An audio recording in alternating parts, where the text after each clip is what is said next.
Buenas, vamos a hacer un nuevo vídeo respondiendo a las preguntas que vais poniendo, las que creemos que son más interesantes o que pueden valer a los demás. Vamos al lío. Aquí hay uno que no tiene nada que ver con el vídeo, pero bueno, pregunta: si estoy de viaje y hace calor, ¿cómo hago para que la comida no se pudra? Ese es uno de los grandes problemas que ha tenido la humanidad, ¿de acuerdo?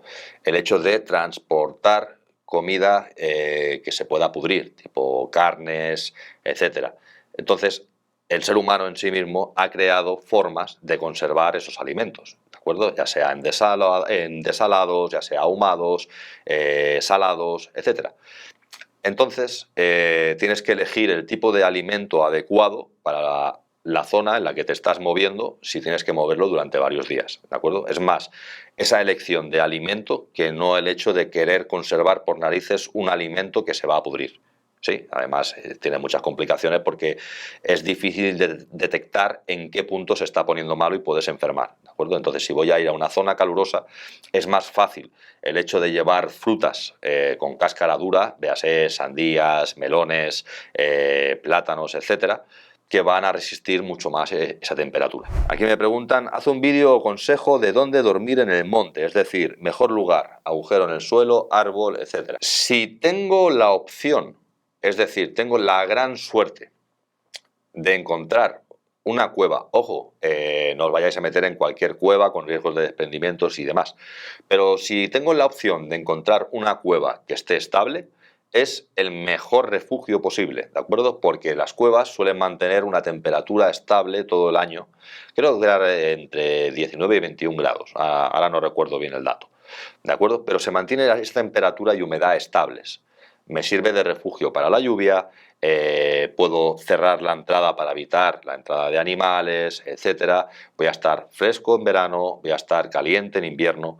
Es el mejor refugio. Si además consigo que tenga una salida de humos, pues puedo llegar a hacer una hoguera dentro y aumentar ese calor, o incluso poder cocinar, potabilizar agua. Si no tiene, pues obviamente voy a encender el fuego fuera de la cueva, que nadie me encienda un fuego dentro de una cueva sin salida de humo, porque va a morir asfixiado, ¿de acuerdo? Es decir, si tengo salida de humo y funciona bien y tira bien y me saca el humo, haré un fuego dentro. Que no, hago el fuego fuera de la cueva, nunca dentro. ¿Dormir en un árbol? Sí, se puede dormir en un árbol. Yo he dormido en árboles. Lo que haces es, te subes a una rama lo más ancha posible y pasas una cuerda por tus piernas y otra por debajo de los sobacos, ¿de acuerdo? Y duermes. De tal forma que nunca te puedes caer del árbol. ¿Sí? Que nadie se piense que se va a sentar en la rama, apoyarse en el arbolito y a dormir, porque lo más fácil es que al cabo de 15 minutos de estar durmiendo, pegas un leñazo abajo, ¿de acuerdo? Entonces, siempre te atas y te aseguras al árbol. Siempre que sea posible y en lugares donde tenga fauna que me pueda entrar mientras duermo, voy a intentar evitar dormir en el suelo, ¿de acuerdo? No hace falta ser muy listo, simplemente observando veremos que en la gran mayoría de situaciones donde, por ejemplo, en la jungla, pues lo suyo es una hamaca, porque duermes colgado, ¿de acuerdo? En desierto vemos la zona de las jaimas y demás, que lo que hacen es levantar las puntas de las alfombras que ellos tienen en el suelo, levantan las puntas para que los posibles animales que entren se metan debajo y no pasen por encima, que es donde yo voy a estar. No es el mejor refugio del mundo el hecho de levantar las puntas, volveríamos a lo mismo, pero claro, en un desierto no hay árboles donde sujetar mi hamaca, ¿de acuerdo? Entonces es la inventiva que nosotros tengamos para evitar que eso ocurra. Un tal biólogo Coldo de Navarra me dijo que una forma de saberlo es ponerte una miaja en la punta de la lengua. Si pica es venenosa probablemente. Luego escupe, obviamente. De hecho, me enseñó cómo se hacía con una venenosa y efectivamente picaba y no pasó nada. Bien. Mira, una de las plantas más venenosas que hay en España, donde estamos, ¿de acuerdo? Es la adelfa. Y además es extremadamente común. ¿Por qué? Es una planta que necesita poco cuidado. ¿Y eso qué quiere decir? Que nos la han plantado, es la planta que siempre veis en las medianas de las autopistas, tiene una hoja alargada, además hace una flor muy bonita, de color blanco, de color rosa, de color rojo. Si tú coges una gota de la savia de esa planta y la metes en un café o te la comes, ¿de acuerdo? Mueres de infarto de miocardio irrecuperable. Y esa planta está en todos los parques donde hay niños jugando. Es lo más divertido del día, ¿vale? Es extremadamente peligrosa. Buscarla en internet, adelfa, ¿de acuerdo? Es extremadamente venenosa. Entonces, el hecho de ponértela en la punta de la lengua para probar si es venenosa, muy probablemente mueras, ¿de acuerdo? Entonces, dependiendo de la toxicidad, obviamente si tiene una toxicidad baja, sí, te picará la lengua y no pasa nada, pero si tiene una toxicidad alta, es posible que esa simple gota que tú te has puesto en la lengua sea suficiente para llevarte a una situación complicada, desagradable o incluso mortal. Entonces, para mí no es el método adecuado para probarlo, ¿de acuerdo? También os digo, si yo estoy en una situación compleja, complicada, lo último que voy a intentar es comer plantas. ¿Por qué? Porque necesito comer una cantidad espectacularmente alta para alimentarme de ellas. Y si las desconozco o estoy que sé que sí, que no lo sé, que tengo dudas, no me la como. Porque me va a aportar tan poco que el riesgo es tan alto que no vale la pena. Eso sí, los cristales sí son de vidrio. Para las otras no creo que sirva, ¿o sí? Bien, aquí hubo una controversia de que hoy día los cristales pueden ser de cristal o pueden ser plásticas de metacrilato, etc. Bien, esto es cristal. ¿Qué ocurre? Yo lo que voy a hacer es, no le meto la llama así, sino que la meto separada, ¿de acuerdo? Y ese hollín se va a ir acumulando. Bien, si yo toco, no quema, ¿de acuerdo? No voy a quemar la gafa. Obviamente, si le meto la llama a fuego ahí, ¡bah!, la voy a quemar. Pero si yo alejo esa llama, ¿de acuerdo? Voy a conseguir que ese hollín se acumule y no caliento lo suficiente como para deformar ese plástico, ¿de acuerdo? Es una cuestión de coger distancia, ¿de acuerdo? Lo que no voy a hacer es metérsela ahí la llama a piñón para romper el plástico. Sí, simplemente alejo un poco más de tal manera que ese hollín va a subir hacia arriba, se va a acumular en el plástico, pero sin deformarlo y sin quemarlo. Obviamente, si es de cristal, es mucho más factible, fácil y rápido de hacer porque me importa un huevo porque no se va a quemar. Si es de metacrilato, alejo un poco más la llama, me va a costar un poco más de tiempo, pero se va a acumular el hollín igual sin romper la gafa. ¿Se puede recuperar después la gafa de meter el hollín?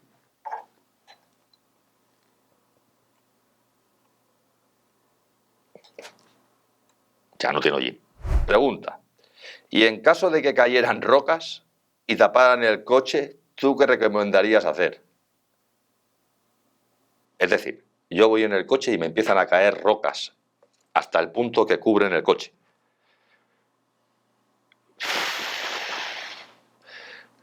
La idea es, ya siendo muy chulo, la idea es que cuando el techo baje, llegará a un punto donde entre el salpicadero, los asientos y la parte de atrás, llega a un punto donde se queda plano, ¿de acuerdo? Si yo consiguiera meterme en el espacio que quedaría entre el hueco de los pies y el asiento, ahí es posible, ¿de acuerdo? A no ser que sean rocas extremadamente grandes que aplasten por total el vehículo, tener ese pequeño espacio que podría, en cierta manera, ayudar a mi supervivencia. Que sean piedras que aplasten el techo del coche, pero no aplasten el vehículo por completo. Si caen piedras de X toneladas y caen encima del coche, estás muerto y punto, ¿de acuerdo?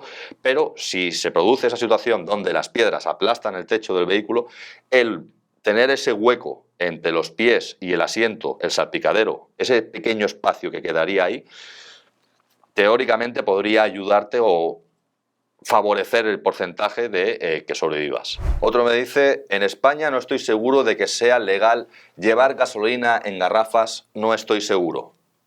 Sí, si el recipiente es homologado. En gasolineras, sobre todo, o en ferreterías, puedes comprar contenedores, ¿de acuerdo?, que están homologados para el hecho de acumular o poder llevar gasolina. ¿De acuerdo? Obviamente no decimos esas bolsas que te venden en la gasolinera, que son como una bolsa que se cierra y ya está. No, no, hablo de depósitos en sí, tipo jerrycan, ¿de acuerdo? Homologados, que en las motos muchas veces se lleva jerrycan, ¿de acuerdo? Porque tienen un consumo limitado y si vas a hacer una ruta, pues te llevas tus jerrycans metidos en la moto, en los laterales, para poder ponerles más gasolina. En el caso del vehículo es lo mismo, ¿de acuerdo? Puedes llevar un jerrycan homologado, ¿de acuerdo? Normalmente es plástico duro o metálico para poder reponer esa gasolina. Aquí hay uno que dice, el yesquero es mejor que los fósforos, que se humedecen y encendedor que puede fallar. ¿Alguna otra ventaja? Primera, el yesquero no es mejor que los fósforos o un mechero, ¿de acuerdo? Porque primera, el yesquero necesita de una fuente de ignición para convertirse en una pequeña brasa. Bien, entonces, si yo no tengo fósforo, no tengo mechero,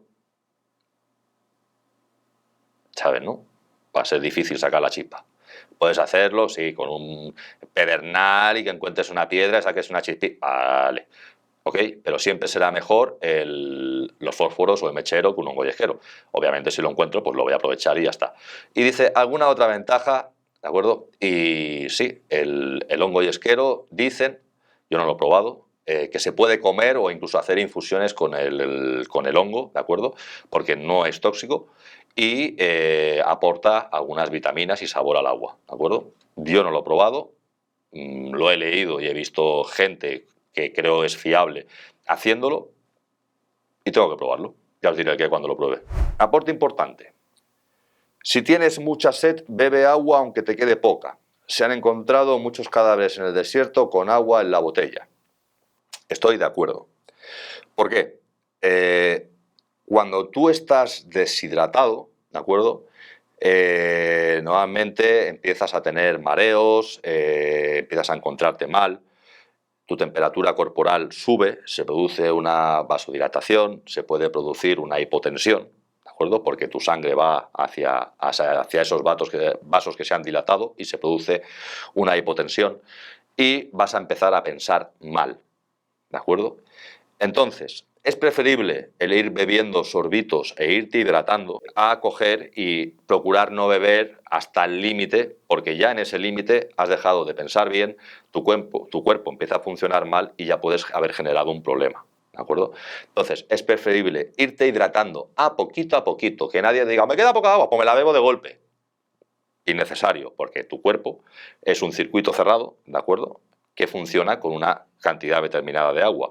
En el momento que yo le meto más agua de la que ese circuito cerrado admite, lo que va a provocar es que yo tenga que orinar o que yo empiece a sudar muchísimo, ¿de acuerdo? Entonces, iré bebiendo de forma despacito, iré bebiendo a traguitos de forma espaciada y despacio para evitar que mi cuerpo eche ese agua fuera, ¿de acuerdo? Que se vaya hidratando, que él vaya sudando, mi cuerpo va a gastar esa agua al respirar y al sudar, ¿de acuerdo? Entonces, que la vaya gastando despacito y se la iré dando despacio. No me bebo el agua de golpe. Hay otro que dice, ¿y con vino? Vale, el vino se digiere, ¿de acuerdo? Sí que es cierto que tiene contenido en agua, pero al tener otras sustancias, el alcohol se digiere. Morirás deshidratado, pero contento. Pero mueres, ¿vale? Entonces, mejor que no bebas vino si estás muy deshidratado o no tienes acceso a... Obviamente, el contenido de agua es muy elevado, ¿de acuerdo? Pero pensarás muy mal, porque vas a estar ebrio, ¿de acuerdo? Entonces, será difícil que encuentres las soluciones adecuadas para salir del lugar. Obviamente, no solamente te va a hidratar el agua, ¿de acuerdo? Y hay muchos líquidos, azucarados, véase refrescos, etcétera, que el contenido de agua es muy elevado y que la sustancia que lleva para digerirla necesita menos cantidad de agua para digerirla que la que estoy ingiriendo al beber el refresco, ¿de acuerdo? O sea, si yo me quedo en mitad del desierto y solo tengo latas de Coca-Cola o vino para beber, vale. Intenta, en el caso del vino es un problema, ¿de acuerdo? Porque es un vasodilatador que va a hacer que aún sudes más, etcétera, etcétera. Pero en el caso de, por ejemplo, Coca-Cola, refrescos, etcétera, sí que es cierto que no morirías deshidratado, ¿de acuerdo? No te encontrarías muy bien, porque a base de beber tanta Coca-Cola llegaría a un punto que te haría daño, pero no morirías deshidratado. No hace falta que solamente sea agua. ¿Y si son frutas pasaría lo mismo? No. realmente hay frutas con un contenido muy alto de agua. Por ejemplo, la sandía creo que estaba en una proporción de un 90 y pico por ciento de agua. Si os fijáis, la naturaleza, no me gusta personificarla, ¿de acuerdo? Pero es muy sabia. En cada época del año te da lo que requiere esa época del año. Es decir, al llegar primavera, verano, que empieza la calor, ¿qué te da? Frutos con alto contenido en agua y fructosa, para que tengas energía y te hidrates bien. Cuando llega el invierno, ¿de acuerdo? Pasamos a los frutos secos, que son con alto contenido de grasa buena, que va a hacer que tú puedas coger esa grasa de reserva para aguantar mejor el frío, ¿de acuerdo? Entonces, si te fijas un poquito, en verano, pues tendrás esos frutos con alto contenido en agua, un contenido altísimo en agua, cerezas, sandías, melones, etcétera, que sí, te puedes hidratar perfectamente a base de fruta, pero te recomiendo que también bebas agua. Tengo entendido que, aunque encuentres una fuente de agua corriente y cristalina, se debe potabilizar antes. Sí. Obviamente, si estoy en montaña, en la parte de arriba del todo, cerca del manantial, será mucho menos probable que esa agua contenga los patógenos para enfermarme, ¿de acuerdo? Que si voy cerca de la costa. ¿Por qué? Porque ha habido poblaciones de por medio, casas de por medio, animales de por medio, que pueden haber contaminado esa agua, ¿de acuerdo? Entonces, si estoy en Pirineo, ojo, que también depende de dónde nazca esa agua, va a hacer que sea más potable o menos potable. Pero sí que si yo estoy en la zona de alta de Pirineos y hay un deshielo y hay nieve y hay un torrente, pues posiblemente beba sin potabilizar. Pero esto no deja de tener el riesgo de que si X metros más para arriba hay un animal muerto en el agua, o hay una casa que las aguas fecales van al río, incluso hay zonas donde el agua sale de la piedra que dices, es un manantial, ya, pero es que eso dentro hay una cueva y hay murciélagos que defecan en el agua y todo eso, vale.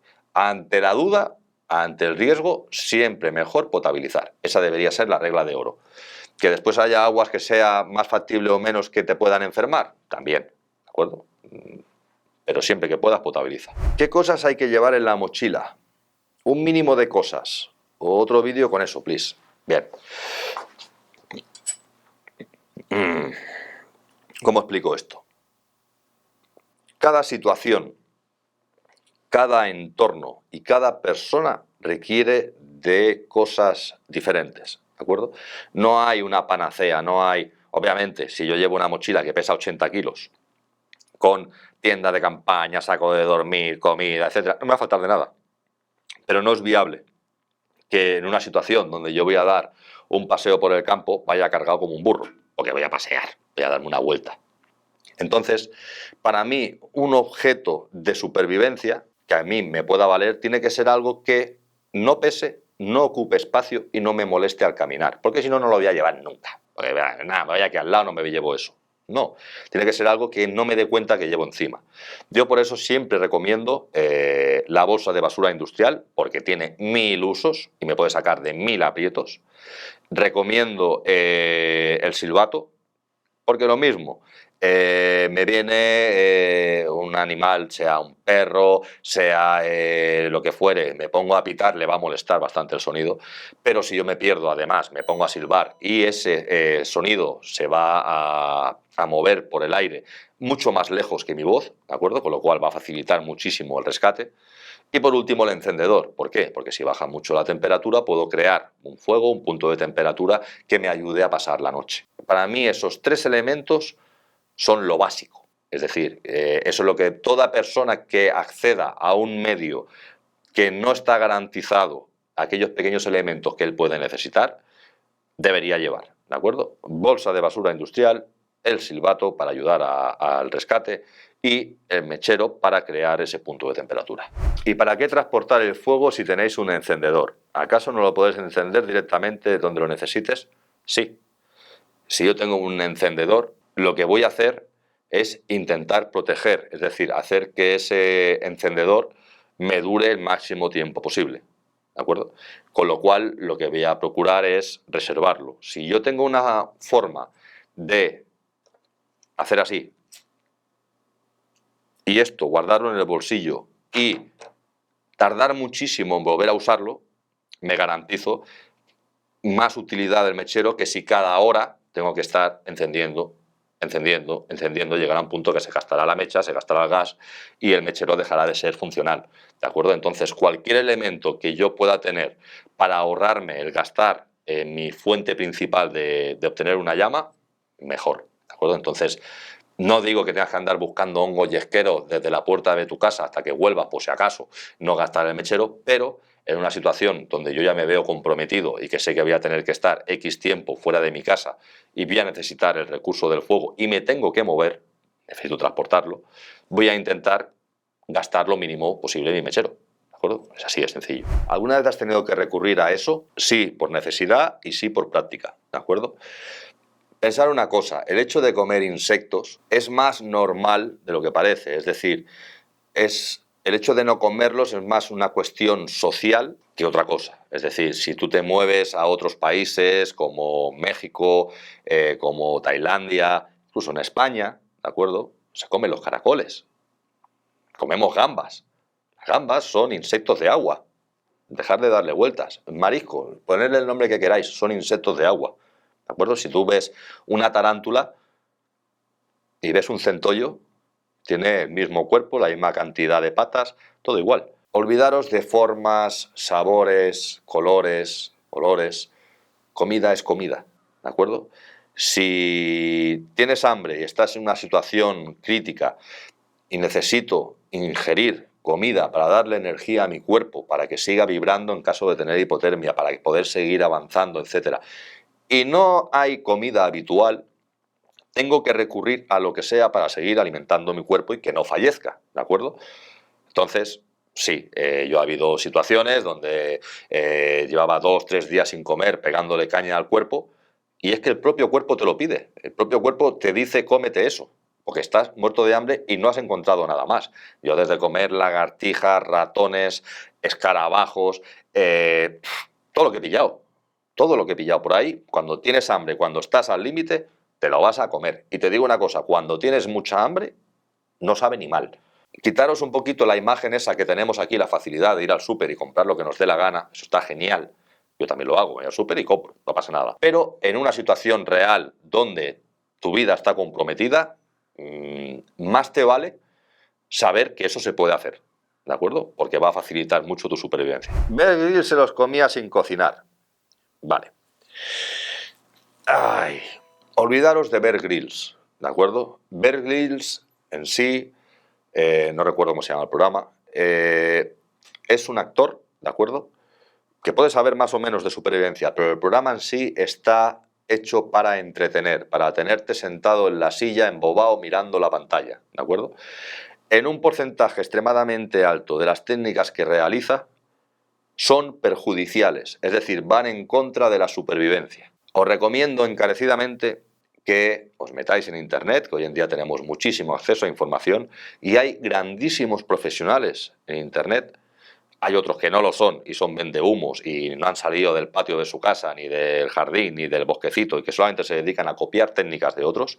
Pero sí que hay otros, ¿de acuerdo?, que realmente son grandísimos profesionales que te dan una información extremadamente buena y fiable que te puede salvar la vida, ¿de acuerdo? Alejaros un poquito de las cadenas de televisión porque lo que en sí buscan es espectáculo, buscan tenerte enganchado a la pantalla y la información que te van a dar es complicado que sea buena, ¿de acuerdo? Es más buscar vosotros que no lo que veáis por la tele. ¿Podría recomendar bibliografía, libros, etcétera, de calidad con contenido de supervivencia? Me encanta esta pregunta, ¿de acuerdo? Porque me indica que la persona en sí quiere aprender, quiere buscar información y llegar a sus propias conclusiones con esa información. Yo recomiendo mucho, ¿vale? Es un libro que me encanta cómo está escrito, en el tono en el que está escrito, y sobre todo se basa no en el entorno, sino en cómo mantenerte con vida. Es el de 37 grados, cómo salvar tu culo, de Cody Landing.